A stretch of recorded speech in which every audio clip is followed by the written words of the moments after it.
Hi, I'm Dr. Ellen, the Midlife Whisperer, and I hear you and I've got you. Think of me as the one-stop shop for all your midlife needs. I'm a psychologist, registered dietitian, nutritionist, board-certified health and wellness coach, and mindful self-compassion teacher. I'm also an author and podcast host with over 30 years of experience empowering midlife women.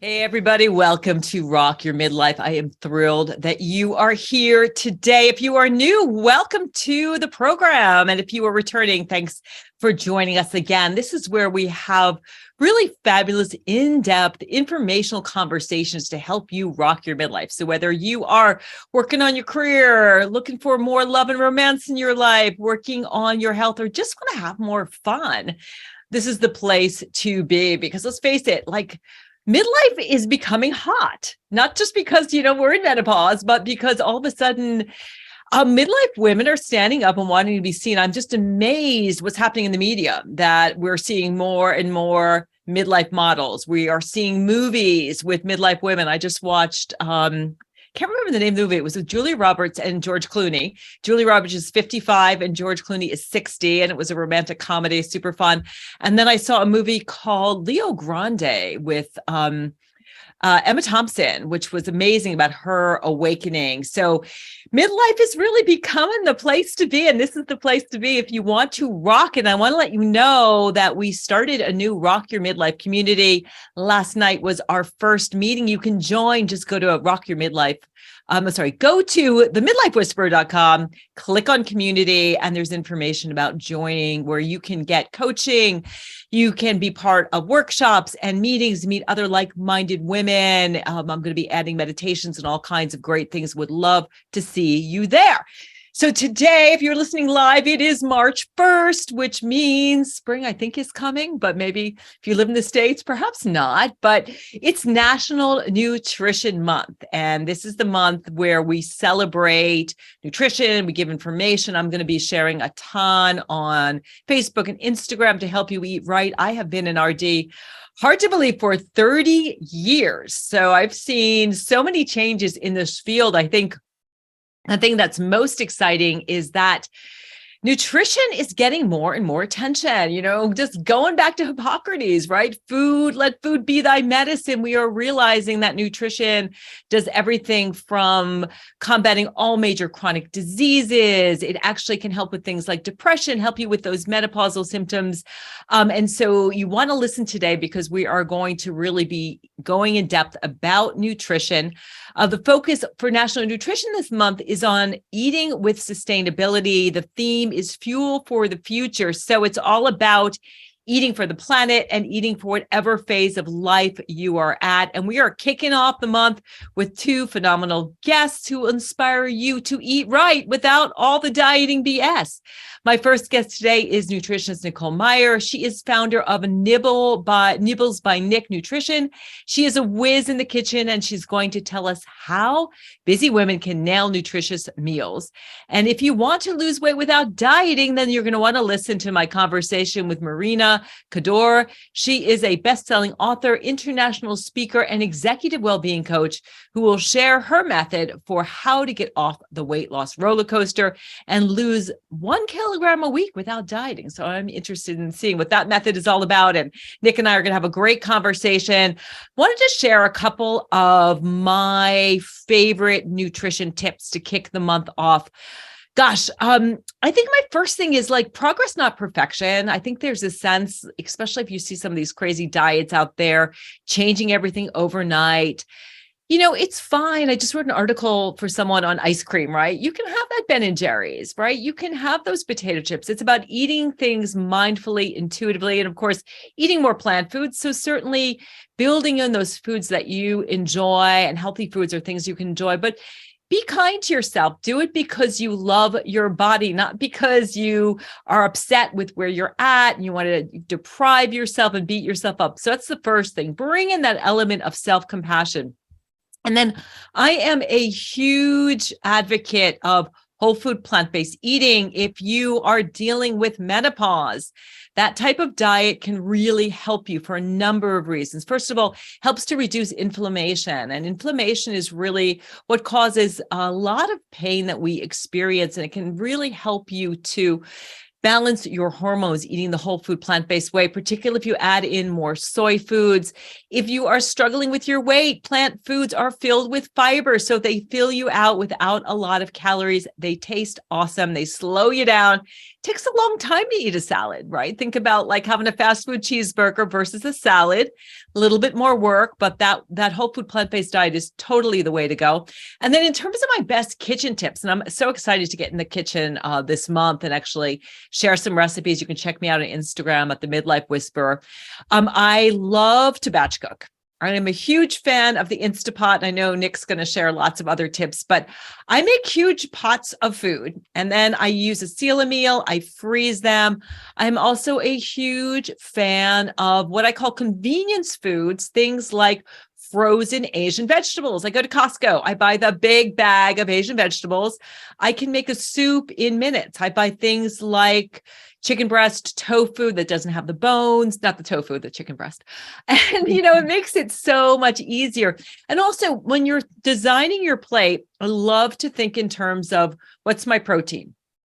So am I going for lean animal protein? Am I going for some type of vegetable protein like tofu, tempeh, or beans? I'm a huge fan. Last night I just had, I love the bean-based pastas because you're getting your carbohydrate feel and your protein, tons of fiber. So I just boiled up some chickpea pasta. I had ratatouille that I had put up from the summer and I made that in a little salad, and that was dinner. Super quick. Took me, 10 minutes or so. Eating healthy doesn't have to be hard. You do need to do planning. So think about what's my protein, what's my carbohydrate, and what's my vegetables, and really think about building your meals around the vegetables and making your meat more like your condiment. So those are my little tips I'll be sharing all month long, but I want to bring on Nic because I know that I will learn so much from her. We met actually in New York City. I was doing a talk for, Great Lakes Wellness, which creates a fabulous collagen product. And she was in the audience. I was sharing pro-aging tips and we met. She read my book. We started a conversation. We did some Instagram lives and here she is. And she has created a fabulous program called How to Nail 21 Nutritious Meals a Week workshop for the busy. And get this, she has presented across the tri-state area. She's been on ABC, Dr. Oz, Pix News, and Rachel Ray. So she is a rock star. Welcome to Rock Your Midlife. It's so awesome to have you here, Nic. Thank you so much. I am so glad to be here. Well, thank you. And before we dig into the nutrition tips, I want to know, how are you rocking your midlife? Because I know you have made some huge changes recently.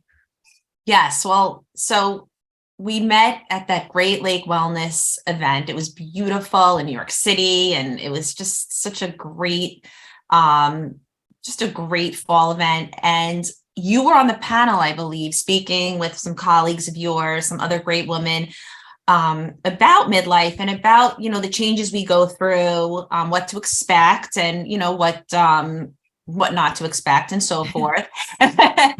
And, I am hitting that point. I'm in my mid 40s. So I am definitely on the way to that whole portion of my life. And I remember reading your book. And at that time, I was kind of in a bit of a transitional phase. I had just gotten my certification in the nutrition field, but I didn't feel 100% complete yet.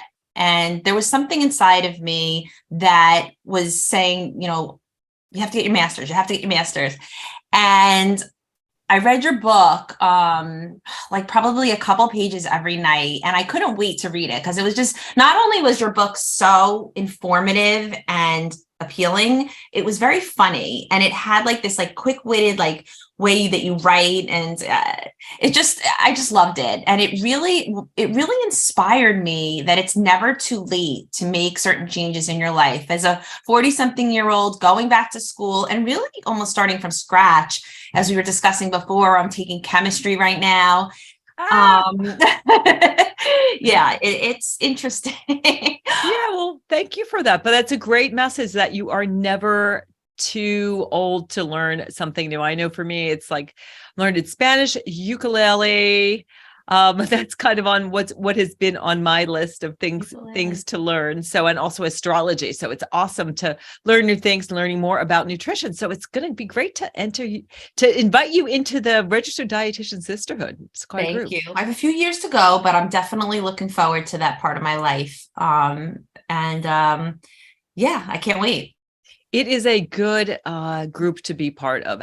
Absolutely. And like I said, we've come a long way from always being in the basement. Usually we're like in the basement next to the morgue when you're a clinical nutritionist, but we're coming up, we're moving up in the world, and doctors are taking us seriously and really working with us and really valuing our expertise. So it really is a powerful time to be a registered dietitian. All right. So let's talk about your program, because I know you're working as a nutritionist as you're studying, and you Correct. have developed this workshop. Tell us why you developed it.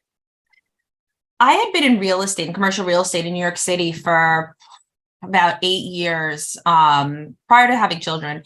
And I didn't really understand how people got it done, how we can, you always get that famous question from either your significant other or what's for dinner. And it was like, I don't know. My heart started pounding when I would hear that question.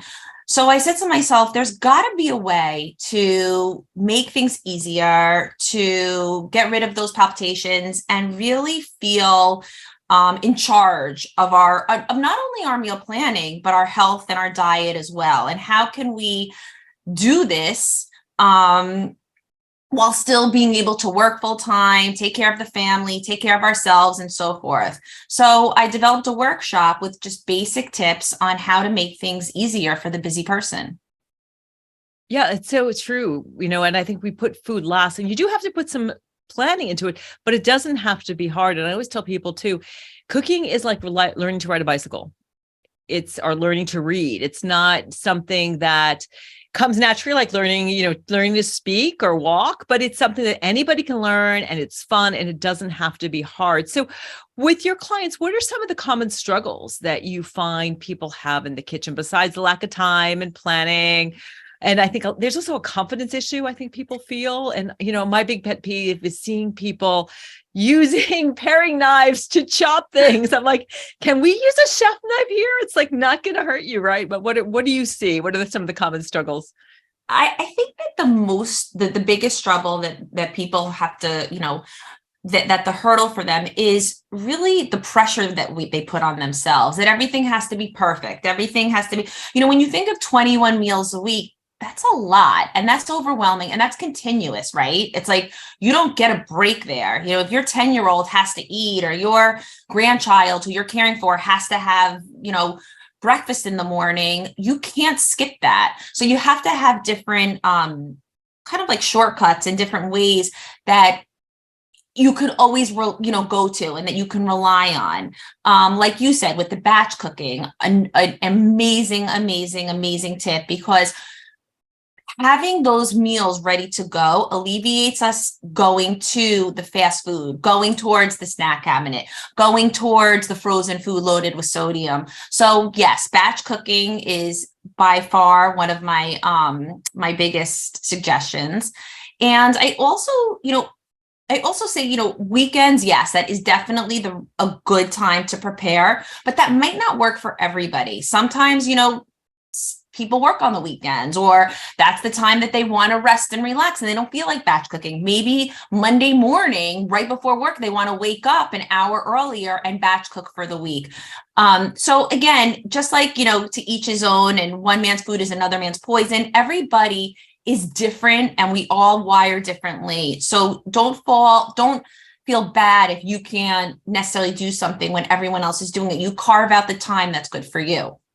Yeah, perfectionism is a huge issue with people. And I love your Instagram. If you're not following Nick on Instagram, it's Nibbles by Nic, right? Yes, Nibbles by Nic. It's great because you show yourself at the checkout aisle, like, what are you buying? What can you get at Trader Joe's? All of these wonderful, wonderful tips. Something that I love to tell people to do is get the whole family involved, make it fun, make it positive.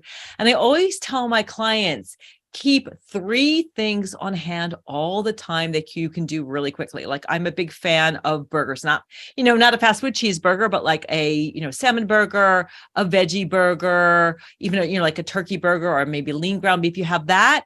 You've got your pre-prepared salad ready to go. So it's already washed and ready to go. And all you have to do is like plop it on a plate.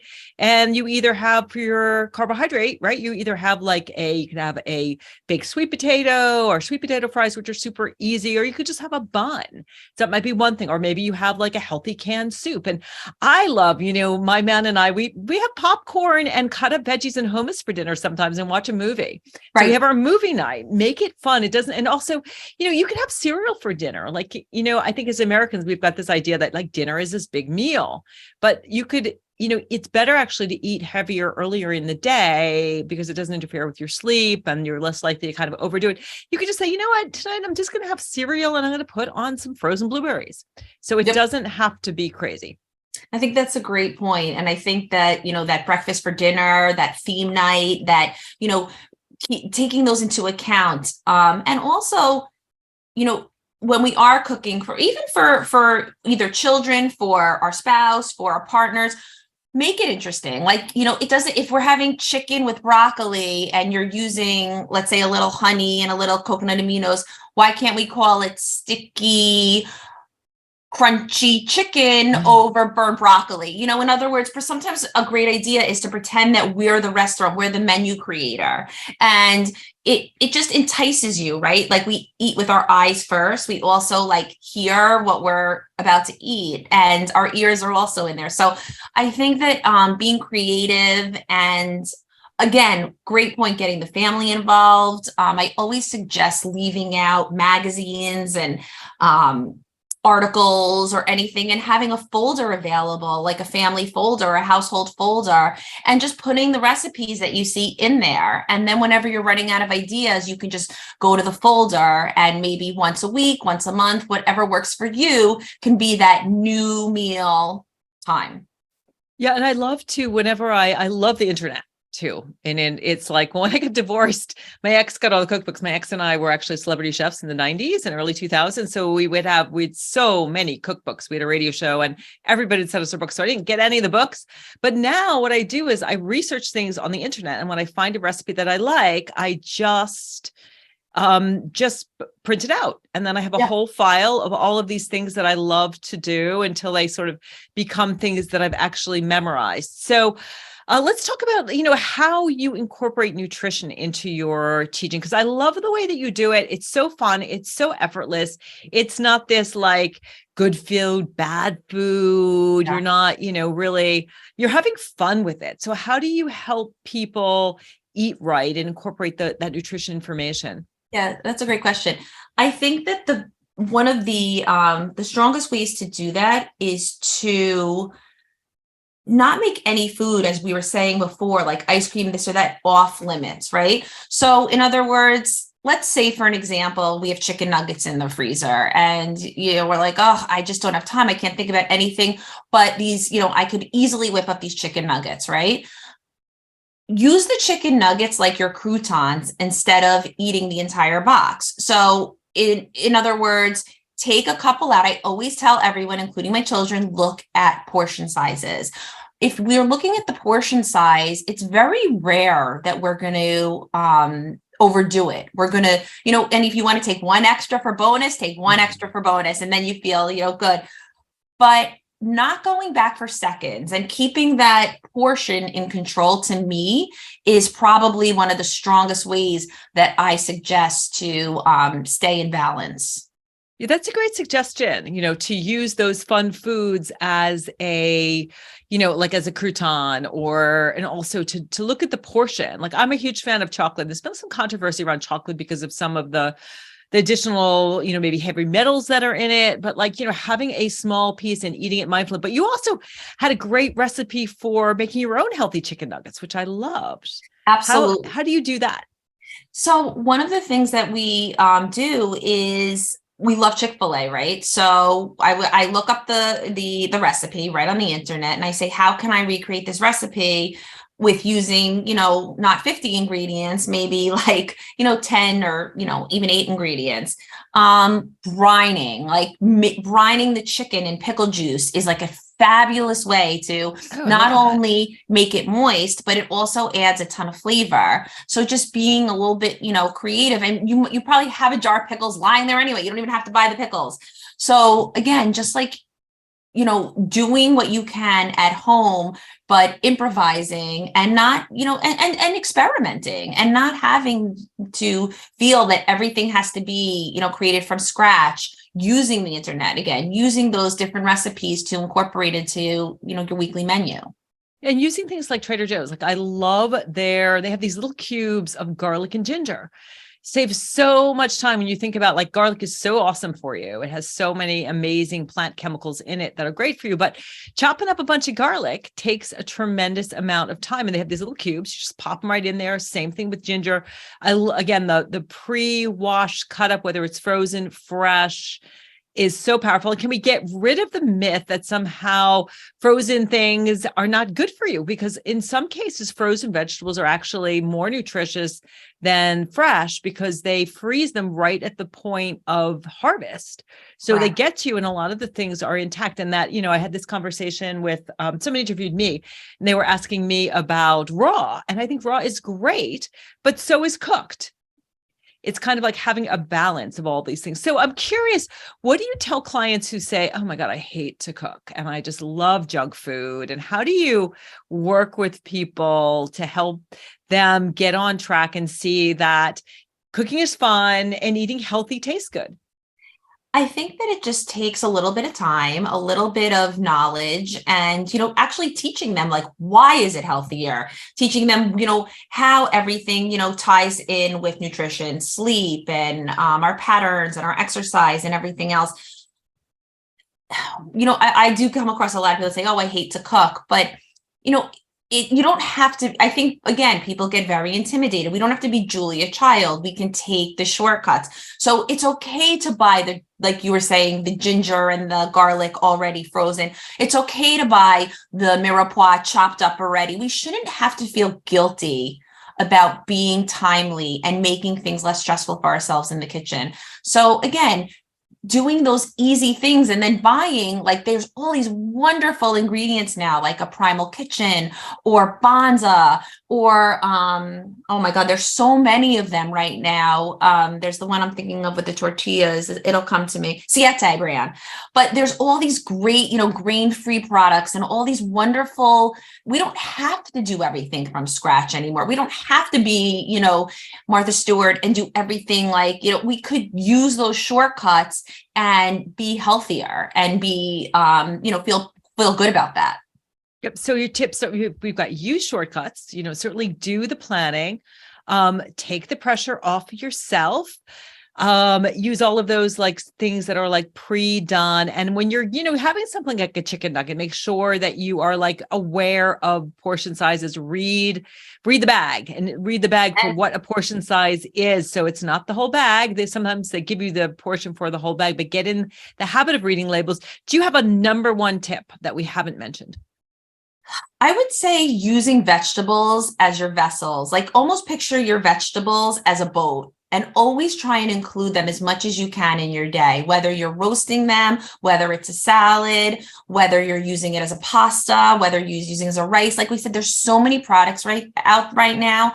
And my general rule of thumb is try to get in 10 fruits and vegetables a day. It doesn't have to be a cup of each, but if we get into that mind frame of incorporating at least 10, a combination of 10 fruits and vegetables, and again, that could be a squeeze of lemon in our water, that could be some grated ginger, that could be garlic in our salad. Just like everything counts, nothing's off limits. So to me, I would say use Trader Joe's, use all your shortcuts, and get those vegetables in as much as you can.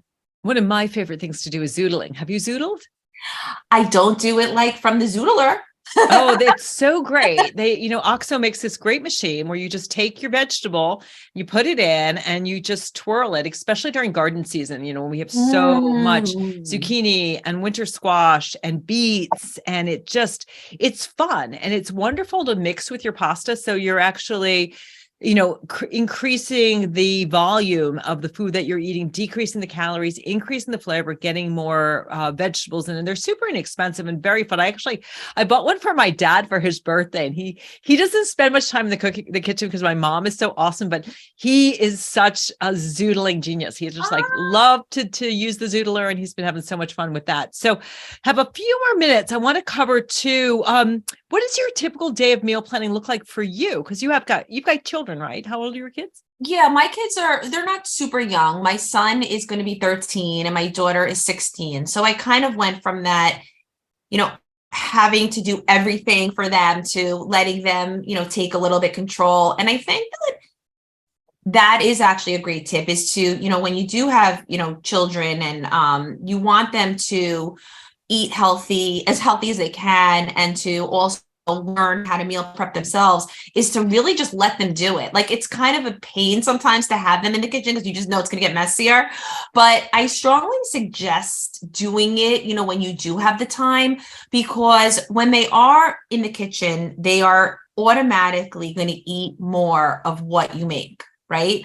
If they help, they're going to want to try it. If they don't help, they don't know the work that went into it. They won't see the ingredients, and it's not as exciting. So I do try and get them to help me as much as they're busy, I'm busy. But when I can, once a week, not nothing unrealistic.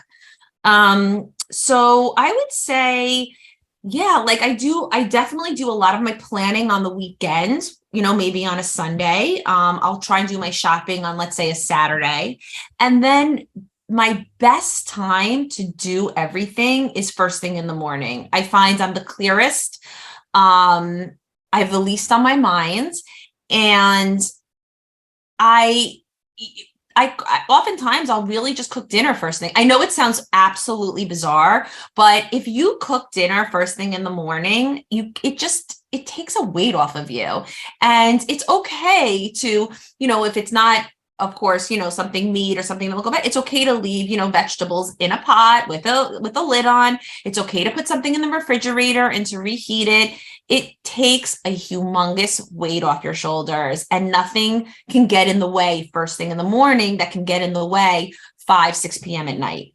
Yeah, that's a great tip to do that, earlier in the day. And also when you're starving. I know for me, I'm usually so hungry by 6:30, I'll usually do my exercise, my walk or yoga or whatever later in the day. And it's so nice to have it absolutely planned. Although I personally also sometimes I'm just love to cook. I love just putting some music on, and, my man is so awesome at chopping and just being in the kitchen, and it's really my creative time, but I'm empty nest. So I generally like to keep have everything I need on hand, and then just sort of figure out what am I in the mood for tonight. But also having those things that are made already. Sometimes I'll do something like make a huge vat of soup, have it all week long. So only have another minute left. Real quick, who has influenced you the most on your wellness journey?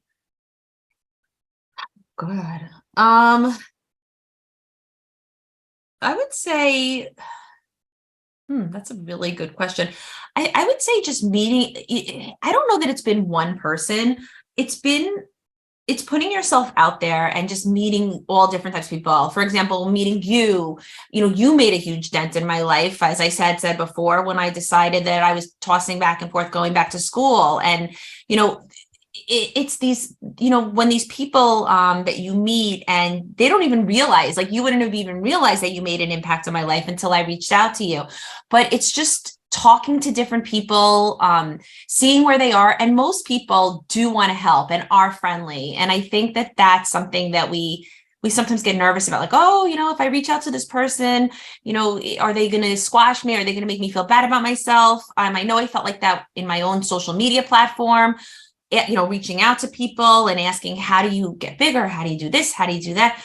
But I think that asking people for help has been just critical for me. And and my journey. And now I'm just asking for a lot of help in chemistry too. So it's all coming full circle. But that would be my suggestion. Just always ask, always reach out. And you only have one chance to be in the arena. So just do it. All right. Well, thank you so much for all of those tips. I absolutely love that. Internet is great. I really like Instagram. That's how we connect with people. And there's so many great midlife women out there. So we're going to take a break. And if you're looking for community, I recommend check out my website, midlifewhisper.com. Click on community. You can learn about my new Rock Your Midlife community. When we come back, we are going to share how you can lose up to 1 kilogram a week without dieting. And we'll continue our nutrition conversation with Nicole and Marina. I'm Dr. Ellen, the Midlife Whisperer. We'll catch you on the other side. Hey, everybody. Welcome back to Rock Your Midlife. I hope you are enjoying the show and getting some great tips. And we're going to share some wonderful tips on how you can eat right and still lose weight in just a moment.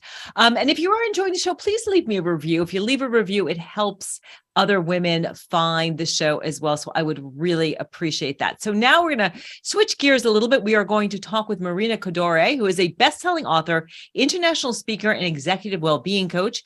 She started her career as a national team rower for Brazil. Then she became a health coach who helped thousands of people in many countries and ended up developing her own methodology, the Reset Method. And now her method is inside her book, The Diet, How to Get Off the Weight Loss Roller Coaster and Lose 1 kilogram per week. Welcome to Rock Your Midlife, Marina. So awesome to have you here. Thank you so much. It's a great interview before me, Ellen. It was just so great to hear. Oh, I'm glad that you enjoyed it. And again, where in the world are you? You are in Brazil now? I'm in Brazil right now. I live in London. Oh, nice. So were you there for Rio de Janeiro? For the big festival? I am in Porto Alegre. Okay. With my family here. Oh, lovely, lovely. Well, before we dive into you and your method, I know that you have a question for Nicole. Yes, I would love to know what is the tip she would give for someone that is out there and want to eat something and still want to eat health. What should they look for in restaurants? That's a great question, Marina. It's funny when we go to a restaurant, here in America, at least, I think a lot of us have taken that whole restaurant experience for granted, right? We're like, oh, we're just going to another restaurant. If we get into the habit of, eating as much as we can at home, right? Or prepping our meals and then going to the restaurant and actually being able to indulge a little bit and still tie in everything we know, right? So what does that mean? Ordering, let's say, a pasta, right? And having maybe a third of that pasta and then eating it with sauteed broccoli, maybe some steamed spinach and a salad. So it's that split of indulging and having that delicious restaurant, food that we don't ever get to have as much, but tying it in to our vegetables again and our healthy habits. So yeah, just that would be my suggestion. Yeah, I would add to that too. I mean, part of it depends on how often you eat out. So if you travel a lot for work and things like that, I think you have to be a little bit more judicious than those of us who, when I eat out, I'm like you, I want to enjoy myself. But a tip I always tell people is decide what you're going to have before you get to the restaurant. What always happens is you get to the restaurant, you are hungry, you have a cocktail, the blood sugar level goes down, and you don't make great decisions when you are hungry. If you look at the menu, it was just kind of fun. It's like, after you've had lunch, you're looking at the menu, think, what do I really want? And then think about too, like, what's that thing I really want? Like if I want that, volcano chocolate cake, well, then I'm going to have something a little lighter for my appetizer entree, or maybe I'll have an appetizer and split an entree. So I have the room for that beautiful, I'm a huge fan of, flourless chocolate cakes. So love, love, love those suggestions. Thank you for asking. So let's dive into you and your method in your book. I'm so curious about this. First of all, tell us why you wrote, why your book is not a diet book. Yes. So I truly believe there is diets. There's so many diets there because mostly diets fail on you. This thing of it's always great to start a diet, but continue as a lifelong structure and decision is really, really hard. And that's why I think people fail. instead of this, I really like to start not with the how, what is the way you're going to do it. I always think like people are looking like, what are going to eat to lose weight and jump in a new diet. And so they tried 10 diets. They even lost the hope that they could lose weight or have the body they want with more energy. It doesn't matter why you are changing the nutrition, but what the energy you are chasing as well. And instead of them losing hope, we start differently. We look for, why do you want to lose weight? Why do you want to eat more healthily? And that's, I think, is a great start for you to change in a way that is sustainable. And you're going to feel successful and you're going to keep doing for life. Yeah. So start with why, which is a simple thing to do. And I tell people to, again, do it because you love yourself, not because, you hate your body. And also we have to be, interested in progress, not perfection. I've been in this business for 3 decades. And I have to say, a lot of times, particularly women at midlife, when you go on diets, it takes a while for the scale to reflect what's going on. And also not everybody can be a size 0. And who would want to be a size 0? Just like I know if you're looking at the video, you can see Nicole's got her dog there, but like with Nicole, Nicole with dogs, I mean, we would see, we wouldn't want a Great Dane to be a Chihuahua, right? So we all have different body types. And I think it's, your body type, it's not a fashion thing. If one year it's curvy and 1 year it's wafy. And so you've got to work with the body that you have. But I love this idea of starting with why and going beyond just the weight loss of like, I want more energy. I want to live long. I want to be here for my kids. So that is a great suggestion. So what can the mindset of an athlete teach us? I know you were an athlete yourself, which is amazing that you were on the national rowing team for Brazil. So what did you learn about being an athlete and from other athletes about how to eat right? Yeah, athletes is all about like, you have a dream to go somewhere, to achieve something. So the athletes pass that point where we need to create a dream. The athletes are there because it's not easy to be an athlete. It's not easy to be an entrepreneur. We have to have a dream that we are chasing. And so that can keep us going throughout the difficult times because they will come. So an athlete have a goal, something that they want to achieve. They also have a mentor. All the athletes, to get somewhere, they need to have a mentor. And that's where it starts to, normal people usually don't think they need a mentor for so many things, for exercise, for nutrition, they think they know. But everywhere, when you want to break the boundaries of one normal level to get to the next level, you need a mentor to bridge you from where you are to the next level in the quickest time as possible. Otherwise, we need to always start from the scratch learning. And that takes like 20 years for you to really learn. So get someone that can see you from the outside, clear vision, and jump you from one place to the other. That's an athlete life. We have coaches. Then we start to have, it's not that we feel like doing exercise each day. It's not that we feel like training every day. Usually athletes even train in the thirds. So let's say third of the time you feel completely crap. Third of the time you feel okay. And third of the time you feel really good. So this idea to have that athletes always wake up ready to go. I love exercise. No. So many times we feel like, the last thing I want is to exercise today. I feel so sore. I didn't sleep too well. But you go anyway and you keep your progress. It's like work. So you don't like ask yourself, do I feel like working today? Do I feel like going?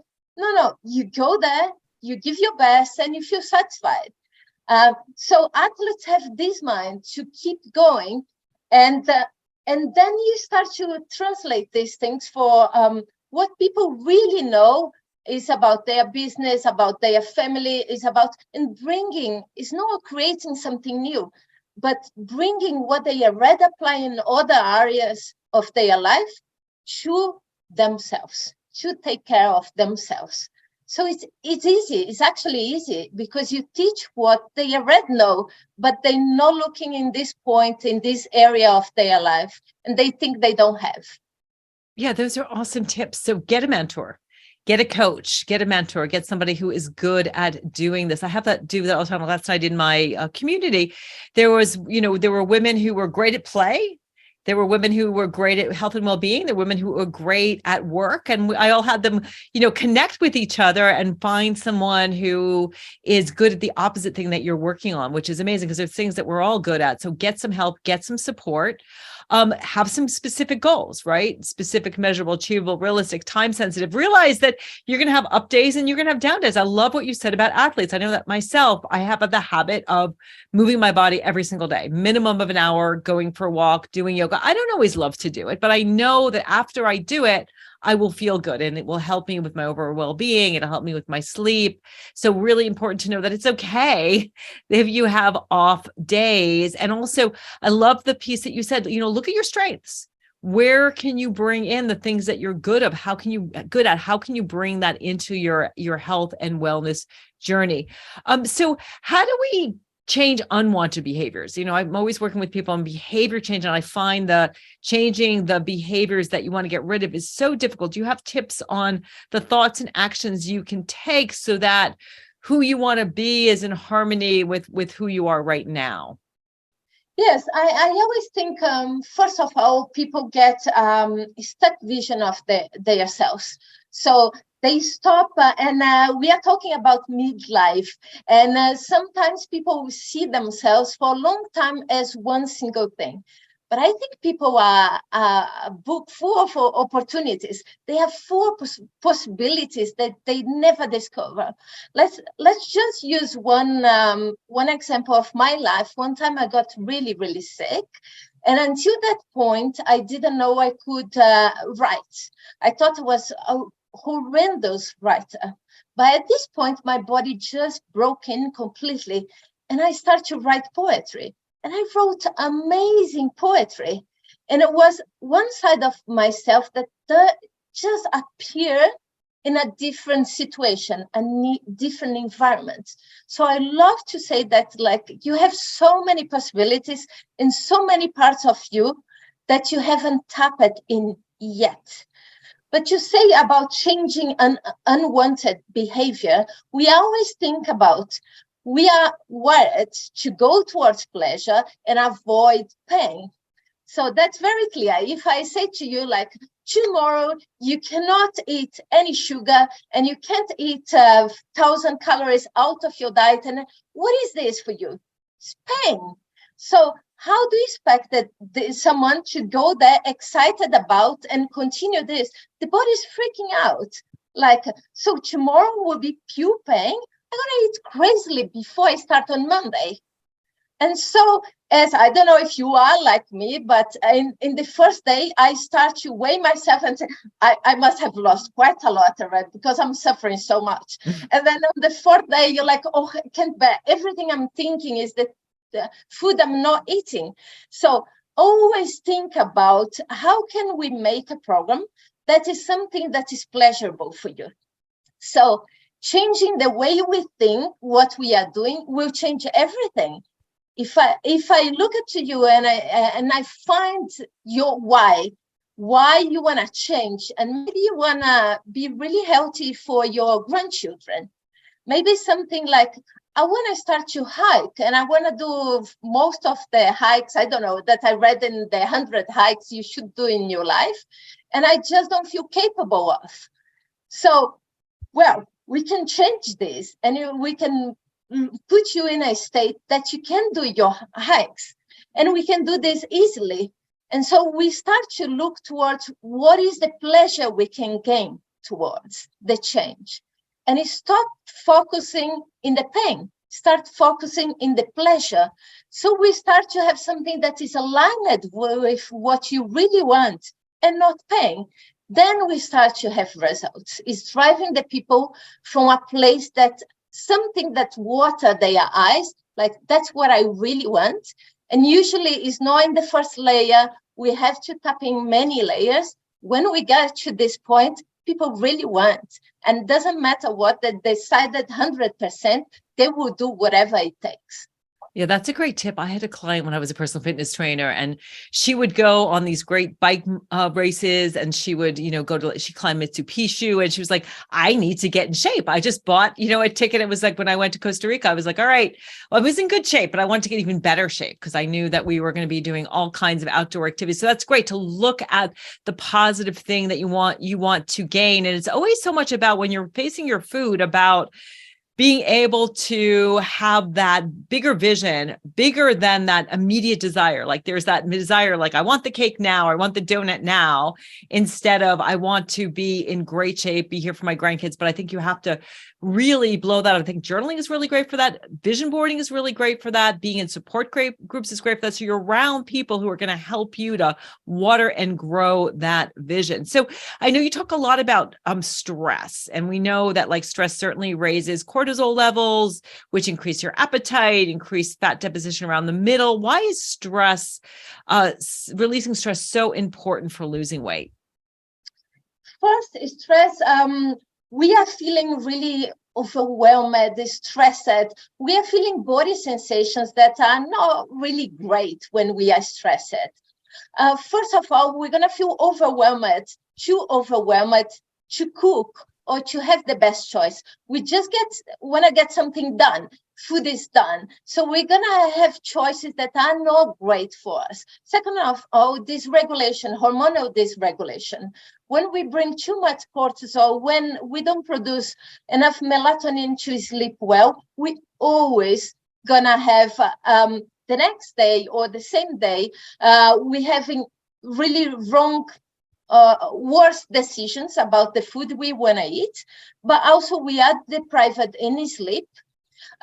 So we start to don't have the right amount of patience or calm to make decisions, calm to be efficient. We start to have a snowball. So a part of dysregulation. So dysregulation, let's say, like you can dysregulate yourself through stress. You can also dysregulate yourself through dieting. And so dieting can go up to 6 years. You have a body dysregulated hormonally. So then you eat a little thing and you're putting weight because your body starts to understand that it needs to keep all the calories in it. We have a body that evolved to survival. It's a primitive body that took us 1,000 years until here.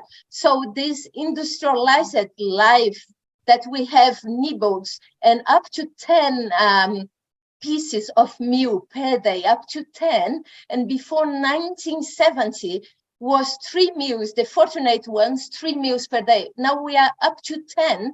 And if you are stressed, you're just going to pick it up, little nibbles, doing whatever you are doing. And you might eat a bag of biscuits, you might eat chips, you might eat, and you don't even realize, you don't count on. So you start to calm down and bringing your life to a balance, and you start to be able to take care of yourself and get food that give you energy, that feed your dreams, that make you move forward and get out of stress. Like after all that we want is people to have joy, happiness. That's what we want. It's not something else to create stress. It's just like bring you up and put you in the best shape of your life where you can really shine bright and make the difference in the world with whatever you pass. If it's living a smile, if it's living your knowledge, or taking care of your kids, grandchildren, or whatever, your friends, is that what we want, is people to be really energetic and happy so we can have a beautiful world. Yeah, I love that. And I love that you're focusing so much on the psychology. I think during the break, I was talking to Nicole and saying, when I became a dietitian, I didn't have any of the psychology. I told people what to eat, what not to eat, but it really is so much about balancing your emotions, doing more of what lights you up. I find when women come to me, and the majority of people come to me because they are putting on weight, they think it's menopause, but in the evening, they're having the cheddar and Chardonnay or the threesome with Ben and Jerry's. Because like by the end of the day, they need that dopamine rise. But if you create a life that you love, that is fulfilling and meaningful and active, and you feel connected and you have visions of who you want to be and your wellness fits in with all of that, then you're not going to, go after the chips and all of the junk food. And you're going to look at food as just one of many elements that really feeds your soul and feeds your higher purpose in life. So thank you for sharing that. So we only have a couple of minutes, and I know Nicole has a question for you. Do you have a question for Marina, Nicole? Yes, Marina, being an athlete, which was tremendous that what you did. I also played tennis my whole life. And something that I used to struggle with, not so much anymore, is hunger while we're working out. What do you suggest? How do you suggest balancing eating more calories, more fat, more whatever, and stay, keeping our weight at bay while we're training for a certain sport? How do you suggest balancing that? Yeah, that's a really, really good question, because normally people think that athletes can eat whatever they want and they will be fine. We cannot out-train a bad diet, because after all, if you put wrong, really bad petrol in your car, or right now we cannot say about electricity, really bad electricity, but if you put really bad petrol in your car, it might stop your car. You might not go too far. It might start to give problems. The same thing is for us. We're still biological bodies. Even though we like to think that we overcome biology, we haven't. So we still need a great amount of water. We still need to have a balanced diet. So depends on your sport, will be different, your diet. But I will say that if you are eating too much sugar, you probably are having spikes of sugar and insulin going up and down. So you're going to last very little in your sport with the sugar coming in. So you're going to crash very quickly. So the first thing I would say is start to regulate your sugar levels. You are able to last longer. Now, in cases of things like I did, I tried to cross the ocean rowing. I tried to do really long distance. And long distance challenge, you need to be eating or putting something on your body every 40 minutes around this. And that will depend on your sport. Cannot be too heavy. And sometimes you can go just like a few sultanas, a spoon of honey or carbo gels. It depends really on your sport, but you always have to put in something. I have to interrupt you because we have to close, but awesome information. Think you so much, Marina, for sharing all of that. You guys chat after we're done with the show. Quickly, Nicole, what's the best way for people to get in touch with you? Nibbles by Nic, at Nibbles by Nic on Instagram. You can DM me. My website's www.nibblesbynic.com. And Marina, best way for people to reach out to you? So that's my book, www.marinacadore.com. Go from our website and check me out. All right. Thank you so much. And thank you all for listening. I hope you've gotten some great tips. We'll see you next week.